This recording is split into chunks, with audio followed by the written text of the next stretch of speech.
morning in Stampsville, and today the clinic comes to the patient. A home visit, 74-year-old Aunty Marg, an Aboriginal elder, half this town calls Aunty, 22 years of type 2 diabetes, chronic kidney disease, ischemic heart disease, with a stent from 2019, hypertension and osteoarthritis in both knees. And a daughter who rang the practice, worried. 2 falls in 6 weeks, her mother going ragged, 9 kilograms lighter than last winter, and she has missed her last 2 appointments plus her annual bloods. 86 days to the exam. Foundation phase. 13 regular medicines on the file. If you want the episode that is pure rural generalist bread and butter, it is this one. Multimorbidity, polypharmacy, and the quiet emergencies hiding inside a repeat script list. The ones that never present to an emergency department. They present as a fall, a skipped appointment, a bag of uncollected scripts. So walk me through the gate. What do you notice before you even sit down? The house tells you things. Screen door latch stiff, a rubber mat curled at the corner, a walking stick leaning in the hall, not being used. Tea is on. Aunty Marg is apologetic, sharp as a tack about her family, and vague about her tablets. Vague how? Because in a 74-year-old with diabetes, that word is doing diagnostic work. She cannot name all 13. She knows the white round one for sugar, the blood pressure one, the water tablet. She hesitates on doses. Her daughter fills gaps and pulls out a shopping bag. And this is the move that matters most in the whole visit. The bag of boxes. Every medicine she actually takes, on the kitchen table, plus 2 things not on my list at all. An empty strip of ibuprofen 400 milligrams, supermarket brand, bought for her knees, and a herbal preparation her niece posted up from Melbourne. Say why that bag beats any printed medication list in the software. Because the file records what I prescribed. The table records what she takes. The gap between them is where the harm lives. Studies of home medication review keep finding exactly this. Over-the-counter medicines nobody declared, repeats never collected, and a duplicate lurking because brand names differ. And the practice makes the house call rather than waiting for her to fail into the emergency department.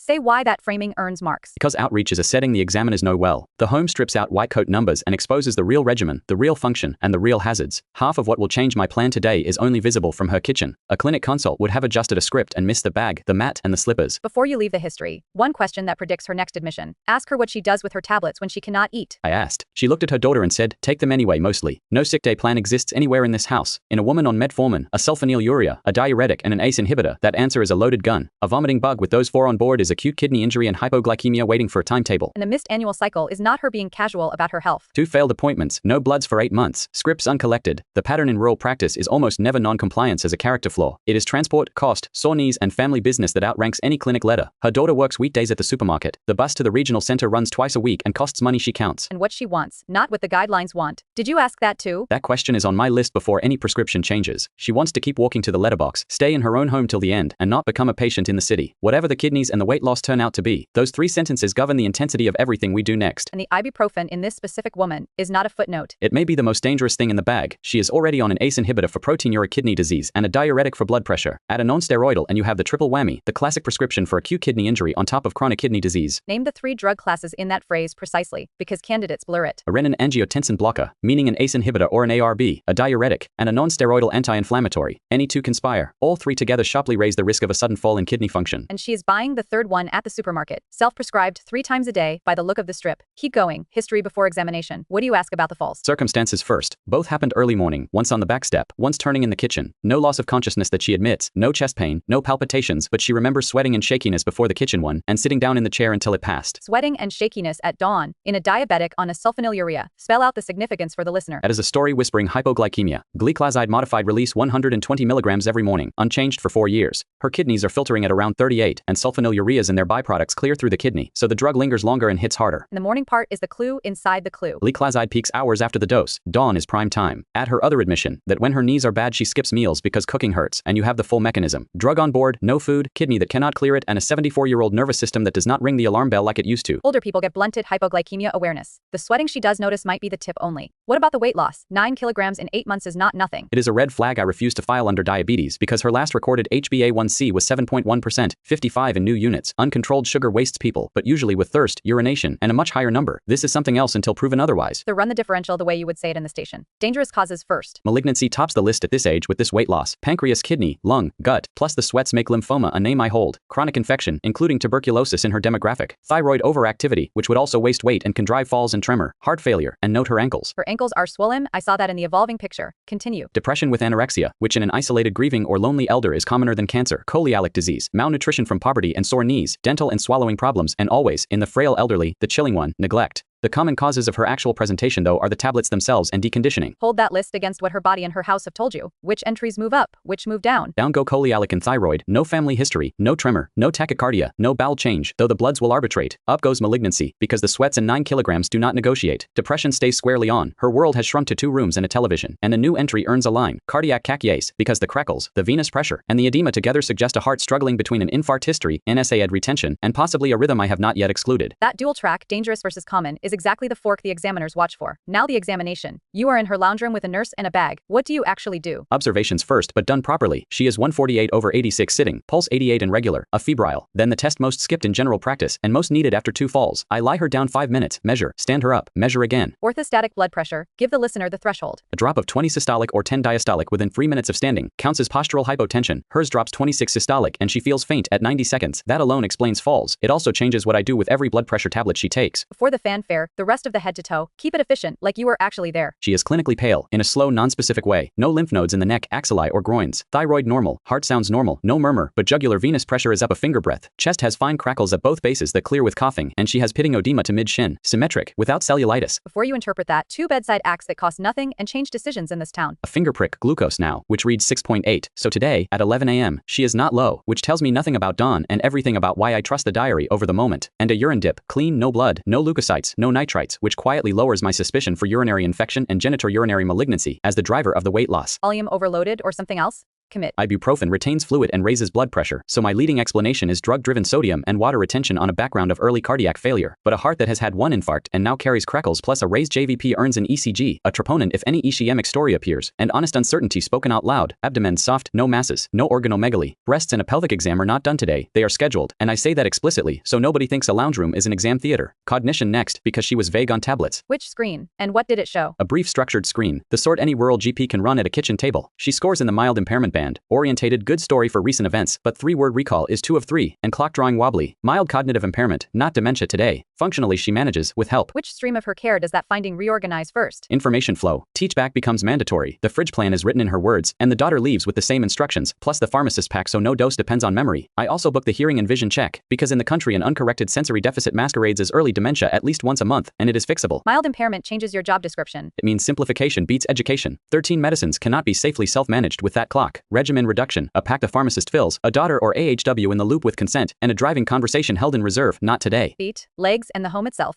Stampsville context. Feet are the rural report card. Pulse is present, but weakly. Monofilament shows patchy loss of sensation in both big toes. Skin dry. Nails overdue. 1 healed ulcer scar. Footwear is a broken down pair of slippers. The house has the curled mat. Poor lighting over the stairs, and the bathroom has no rail. That is a foot at risk. Quantify the commitment you are making to it. She falls in the highest risk foot category. Loss of protective sensation plus prior ulcer, so podiatry slots into the recall cycle at intervals the high risk register demands. Footwear is replaced this month, and daily self-check with a mirror becomes part of the daughter's routine, because a numb foot with no watcher is how a small blister becomes an amputation in a town with no resident surgeons. Then the daughter hands you the blood glucose diary. What is in it? 14 days of morning finger pricks, mostly 6s and 7s, which should be reassuring, except 5 mornings in the last fortnight. Read 3.2, 3.5, 3.8, 3.1, 3.6. Unwitnessed, early, exactly when she fell once and felt shaky twice. And the number the guidelines care about? Hypoglycemia is a glucose at or below 3.9. Below 3.0 carries real risk of a severe episode, meaning she could not self-rescue. She has been orbiting that line alone, at dawn, twice a week. While her HbA1c reads 7.1. Reconcile those 2 facts because the examiner will make you. The average looks civilized while the valleys are lethal. HbA1c is a 3-month mean, and a mean can hide nightly cliffs. This is the single most important reconciliation in geriatric diabetes. A good average with symptomatic dawn lows is not good control. It is a false factory with a flattering statistic. And the driving question that flows straight out of that diary. She is 74 and still drives to the letterbox and back. Recurrent hypoglycemia, even mild, impairs driving safely, and a severe episode carries mandatory license implications. Today is not the day I take her keys. She has had no severe episode and no loss of consciousness, but it is the day I document the conversation, advise driving only after a glucose above 5, and diarize the licensing review if the lows persist after the sulfonylurea is gone. Private license, so the onus sits with me and her, and I note it in the record. So here you stand in her kitchen. Kidney function 38 and falling from 51 a year ago. Urine albumin to creatinine 42, potassium 4.8, glucose diary showing recurrent symptomatic lows, a sulfonylurea unchanged for 4 years, a supermarket NSAID stacking the triple whammy, 9 9 kilograms gone, crackles, oedema, a postural drop of 26, and mild cognitive impairment. And the labs are 3 days from the courier, the CT scanner is 295 kilometers away, and the part-time sonographer is off until Thursday. That is the Stampsville version of resource-limited reasoning. The home visit is also the equity story of rural generalism. Name the access barriers stacked against this woman. Distance, 295 kilometers to the scanner and the specialists. Money, a pension against bus fares and private scripts. Time, her daughter's shifts, and information, a plan written for a clinic that never reached her fridge. Add the historical wariness many Aboriginal families carry toward health systems, and outreach stops being a nicety and becomes the clinical intervention. Then answer me the question that decides this station. She is 74, her kidneys clear the drug slowly, she skips meals when her knees flare, and the diary says 3.1 at dawn. What happens to that gliclazide tonight, before you leave the house?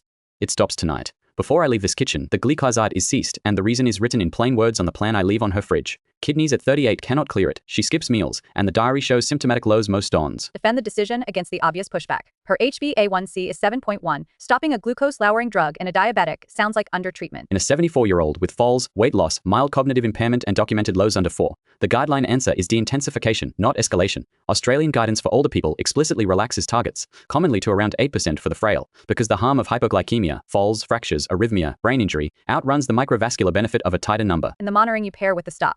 Because a drug change without a safety net is half an intervention. Daily finger pricks for 2 weeks, morning and when symptomatic. Strips arranged through the diabetes scheme. Her daughter taught the 15-15 rule. 15 grams of quick carbohydrate. Recheck in 15 minutes. Glucose on the fridge plan with a Collis number for any reading under 4 that will not come up. Next line on the plan. The ibuprofen. Ceased, and I do it with respect because she buys it for real pain. You cannot take a painkiller away without putting something in its place, or the supermarket wins next fortnight. So paracetamol 1 gram 4 times daily on a written schedule, maximum 4 grams a day, plus a topical anti-inflammatory gel for the knees, which barely moves systemic levels. Plus the non-drug pieces, which in Stampsville are not decorative. Physiotherapy for quadriceps strength and balance, that is the falls program and the arthritis program in one referral. An occupational therapist home safety visit for the mat, the lighting, the bathroom rail. Podiatry for the nails, the sensation loss, and footwear that is not a broken slipper. Weight management that respects her arthritis rather than lecturing it. Metformin. Her eGFR is 38. What happens and by which number? Between 30 and 60. Reduce. The Australian Medicines Handbook caps it at 1 gram a day in that band, and standard practice is to give it as a single morning modified release dose for simplicity. Below 30. Stop. Because of lactic acidosis, she drops from 2 grams to 1 gram today, in the morning, with the box and the calendar strip. The ACE inhibitor. Continue, change, or pause. And what monitoring does the kidney rulebook demand? It continues. Because in albuminuric kidney disease the renin-angiotensin blocker is protected to the maximum tolerated dose. I have not changed it today, so no new check is triggered, but the standing rule is electrolytes and kidney function within 2 weeks of any dose change, and if kidney function falls more than 25%, stop and rethink. Now the drug you are going to add, and the examiner wants the indication stated in one breath. Empagliflozin 10 mg daily, a sodium glucose cotransporter 2 inhibitor, and the indication is not her sugar, it is her kidneys. In type 2 diabetes with chronic kidney disease this class slows the decline of kidney function and drops cardiovascular events, and the kidney protection persists down to a filtration rate of 20, even though the glucose lowering effect fades below 45. What do you tell her about the first month on it? 2 things. Expect a small early dip in kidney numbers around week 4. It is the drug working. It recovers. Do not let anyone panic stop it for that alone. And it has a signature danger, ketoacidosis without a high sugar, so any vomiting, poor intake, or tummy pain with breathlessness means stop the tablet, ring us, and get a ketone check. She gets a ketone meter through the diabetes scheme. Genital hygiene and urine infections. Because that counseling prevents a rollout of misery. Said plainly and without embarrassment, this tablet makes sugar appear in the water, so meticulous toileting and prompt treatment of any itch or discharge. The practice nurse covers it with a printed sheet, and the Aboriginal health worker reinforces it in language that fits, with the daughter there. Pause. 13 medicines. You have stopped 2, trimmed 1, added 1, and kept the ACE inhibitor, the statin, and the aspirin, which are her secondary prevention. Show me you can summarize the whole regimen the way you would present it in the station. Aunty Marg takes metformin 1 gram each morning for sugar, empagliflozin 10 mg each morning for her kidneys, perindopril for blood pressure and protein, atorvastatin 80 and aspirin 100 for her heart, paracetamol on a schedule for her knees, and gel for the knees. 6 boxes instead of 13, in one morning routine, in a pharmacist-packed roll, with the fridge plan beside it. And the sick day plan. SADMANS, letter by letter, because that fridge sheet is doing real clinical work. When she is unwell, hot vomiting, or off food and drink, she stops these tablets and phones us. S. Sulfonylureas, hers is now ceased, but the rule stays. A. ACE inhibitors. D. Diuretics. M. Metformin. A. ARBs. N. Non-steroidals. S. SGLT2 inhibitors, the new one. Restart only when she is eating and drinking and we say so. Her kidney trajectory, 38, down from 51 in 12 months. Walk me through the referral arithmetic, First Nations criteria specifically. 2 triggers are already met. For Aboriginal and Torres Strait Islander people, nephrology referral is advised at filtration under 45, and at urine albumin over 30. She sits at 38 and 42. So today I refer, by telehealth, to the visiting renal physician network, with the courier labs attached, not as a crisis, but as a planned trajectory conversation covering future options, dialysis choices, and transplant pathways while she is well. Say why the timing of that referral is itself a rural clinical skill. Because in the country you refer on the curve, not at the cliff. The wait lists are long, the travel is heavy, and a First Nations elders' decisions about kidney replacement deserve months, not a weekend admission. Late referral in remote and rural Australia is a documented driver of worse outcomes, and this is where a rural rural GP changes a trajectory with one letter. The weight loss, 9 kilograms. What tests today, given the courier runs 3 mornings a week? Nurse draws them at the kitchen table today. They ride Thursday's courier. Full blood count for anemia and amine cell volume clue, kidney and liver panels, calcium, C-reactive protein, thyroid stimulating hormone, iron studies, B12 and folate, celiac antibodies, another HbA1c and albumin ratio to confirm the trend, and a prostate-specific antigen after we discuss it, because screening needs consent, not reflex. A chest x-ray is booked for her next trip to town, and if anything points at the pancreas or gut, the next conversation is about the 295-kilometer trip for a CT, what it would change, and whether she wants it. That conversation happens with her, not about her. Now tell me who does what by when, because you keep saying we, and we is not a delegation plan. Fair hit. Today, me, the decisions and the referral letter. This week, the practice nurse. Bloods today, vaccine booking, teach back on the fridge plan. The pharmacist, a home medicines review within 2 weeks, which the daughter wanted before I suggested it. The Aboriginal health worker, culture-bearing link, visits day 3 to reinforce the plan and check the pack. Dietitian by telehealth for weight and kidney appropriate eating. And if she is unwell at 2 in the morning, what does the daughter actually do? Say the after-hours path out loud, because vague safety nets catch nobody. The fridge sheet names it. Ring the after-hours line first, which reaches the doctor on call, me or my partner, if she cannot be woken, is confused, breathless, or has chest pain. The ambulance to the local hospital, 24-hour emergency, 4 minutes from her door. Our little hospital stabilizes, and the retrieval question is answered then, not now, with the regional center on telehealth if needed. For a chronic care patient, the night plan is usually simpler than the day plan, and it still gets written down. Who owns the results? Name a human, not a system. I do, with a named date. I review every result myself within 1 working day of the courier report landing. The recall system has my name against it, and the plan states that if any result is not actioned within a week, the nurse escalates to me directly. Results without owners are how country patients fall through holes that look like processes. Vaccines. She is 74, Aboriginal, diabetic with kidney disease, and behind. What is due, and how many trips does it cost her? 1 trip, because they can be co-administered. Annual influenza, the funded adjuvanted version for over 65s. Pneumococcal. She is eligible under the First Nations adult schedule, and we confirm her prior doses before giving the conjugate vaccine, with the polysaccharide to follow at the right interval. Shingles vaccine under the national program for her age band, and respiratory syncytial virus, funded for Aboriginal adults from 61 lifetime dose. Every one of those has a funding rule behind it. Why does the billing detail belong in a clinical answer? Because in a pension household, the out-of-pocket dollar decides whether a vaccine happens at all. Influenza, pneumococcal, shingles, and respiratory syncytial virus are all funded for her by age and heritage, and the RSV-1 only reached Aboriginal elders through the national program recently, which is exactly the kind of equity fact a rural GP is expected to carry without looking it up.